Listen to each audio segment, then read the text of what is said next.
Oh là là. Ils sont beaucoup trop chauds. Bonjour, c'est Antoine, je suis trop content de vous retrouver pour cette vidéo spéciale Ligue des Champions. Et oui, ça a enfin repris avec un match exceptionnel. Juventus-Tottenham, mais bah non, moi je suis un fou. Je regarde Bâle City. Manchester City s'est imposé 4-0, d'où ma réaction de début de vidéo. Oh là là, ils sont trop chauds parce que... Oui, Bâle c'est pas très fort, Bâle c'est une équipe même, on peut le dire, très moyenne, c'est l'une des petites équipes qualifiées en 8ème. Bon déjà ils sont quand même en 8ème de finale de Ligue des Champions, donc ça fait que c'est déjà pas non plus si ridicule que ça, mais ils ont effectivement repris il n'y a que 2 semaines, leur défenseur central c'est Léo Lacroix, l'ancien de Saint-Etienne, donc effectivement tu pouvais avoir des doutes sur la capacité de cette équipe à tenir. Mais quand tu te souviens de leur qualification, de leur phase de poule, où ils ont quand même bien embêté Manchester United, le rival, je m'attendais pas à une défaite ou même à un match nul, mais je m'attendais à un match compliqué. La 4-0, c'était sec, c'était clair, voilà, c'était terminé. Ils les ont finis, ils les ont fumés quoi. 4-0, 3-0 au bout de 30 minutes, Gundogan, Bernardo Silva, qu'est-ce que ça fait du bien de retrouver Bernardo Silva dans une équipe comme ça, en jouant comme ça, son but est super, enfin...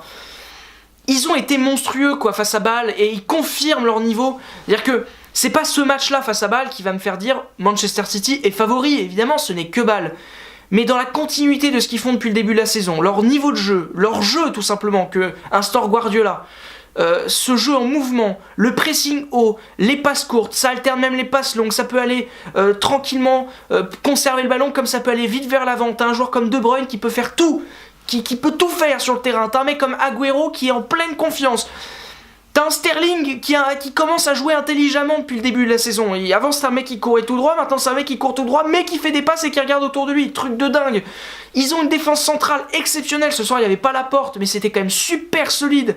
Ils ont des excellents latéraux. Enfin, et un gardien qui a fait le taf au moment où il fallait le faire. Il n'en a pas eu beaucoup, mais quand il devait en faire du boulot, bah, il l'a très bien fait. C'est tout simplement monstrueux, il n'y a rien à dire, c'est une super équipe dans leur jeu, ils sont trop forts, ils se sont imposés 4-0 à l'extérieur, donc autant dire que la qualif elle est déjà assurée pour eux, c'est tout simplement monstrueux quoi. Je pense honnêtement que City, je me gratte effectivement le cou pendant que je vous parle, parce que j'ai un manque de respect absolu, mais je pense clairement aujourd'hui que City, alors j'allais dire est le favori, non, ça n'est pas le favori de la Ligue des Champions, parce que City n'a pas une histoire en Ligue des Champions suffisamment forte. Mais honnêtement, ce qui est en train de construire Guardiola, c'est énorme. C'est énorme et je vois pas comment c'est possible aujourd'hui de les arrêter sans faire un match exceptionnel. Il y a que des équipes comme ça qui me semblent impressionnantes, mais City est clairement la plus impressionnante. Entre le Barça, que je trouve... bon, un peu tâtonnant, le Bayern qui alterne le très bon et le moins bon, le Real qui est moyen cette saison mais qui est clairement le favori par rapport aux 2 dernières saisons, le PSG qui n'a pas encore vraiment montré son niveau puisqu'ils ont joué qu'en Ligue 1, c'est quand même un petit problème de ne jouer qu'en Ligue 1. City, ils sont premiers en Première Ligue largement devant, mais genre largement devant, et ils sont d'un serein en Ligue des Champions, j'ai rarement vu ça. Donc je sais pas comment on va faire pour les arrêter, ils sont trop forts. À l'image d'un De Bruyne, alors je reparle de lui, mais quel joueur. Alors il a pas marqué, il a pas été décisif, il fait ce corner sur Gundogan, c'est considéré comme une passe décisive, même si bon, pour le coup, les corners, je fais partie de ceux qui pensent que c'est pas les passes décisives les plus difficiles à mettre, non pas qu'ils soient mal frappés, etc. Mais, enfin bon bref, on va pas rentrer dans ce genre de considération aujourd'hui, mais même ça, il est énorme. Revoir un Gundogan ou un Bernardo Silva dans cette forme-là, ça fait vraiment du bien. C'est pas pour les mêmes raisons que je dis ça. Gundogan, il a été trop souvent blessé. Là, il revient cette saison et c'est trop cool. Bernardo Silva, il a pas été souvent titulaire. J'adore ce joueur, sa qualité technique, sa vivacité. Quel joueur. On n'en a pas assez parlé quand il était à Monaco, je trouve. On a beaucoup parlé de Mbappé, de Falcao, de Fabinho. Mais lui, mais quel niveau de jeu.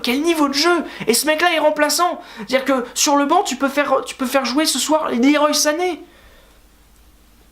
C'est injouable. Enfin, Leroy Sané, il est trop fort. Enfin, c'est trop fort. C'est beaucoup trop fort. Et ce City-là a donc assuré dès le match aller sa qualification. Alors, même si c'est un peu dingue de dire ça quand on sait ce qui s'est passé la saison dernière, #remontada, mais là ce serait improbable quand même, on va pas se mentir, Bâle c'est pas le PSG ou c'est pas le Barça, hein, donc on va un peu calmer les ardeurs, mais c'est trop fort, c'est vraiment trop fort. Guardiola est en train de faire un truc de dingue, Bâle, malgré son système défensif, ses 3 défenseurs, ses 2 milieux de terrain défensifs qui ont mis des coups, qui ont été agressifs, ils ont rien pu faire. Faisons une comparaison intéressante avec Lyon, pour finir cette vidéo. Lyon, ils ont perdu contre Rennes 2-0 avec une équipe qui avait un bloc bas. Je pense que Rennes et Bâle, ça se vaut en termes de qualité défensive. Lyon, ça ne vaut pas évidemment City, attention. Mais parlons dans l'animation, c'est-à-dire que Manchester City, quand un joueur a le ballon dans les pieds, ça bouge partout autour de lui, que ce soit dans l'axe ou sur les côtés. T'as toujours des solutions, t'as toujours ces pistons sur les côtés, t'as des milieux de terrain incroyables, des gens en triangle de partout.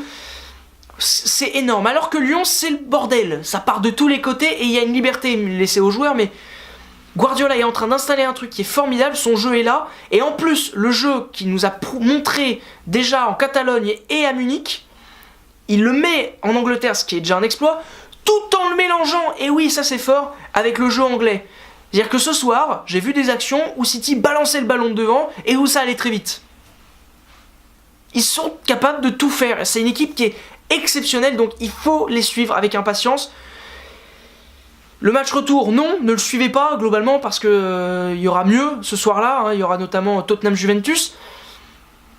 Mais alors les quarts de finale, j'ai vraiment envie de voir City. J'ai vraiment très envie de voir City. Merci beaucoup d'avoir regardé cette vidéo. Qu'est-ce que ça m'a fait plaisir de la faire.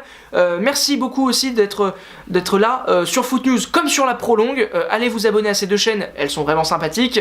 Commentez, partagez cette vidéo. Et moi je vous dis à la prochaine sur la chaîne Foot News et sur la chaîne de la Prolongue, notamment demain pour un tout petit Real Paris Saint-Germain.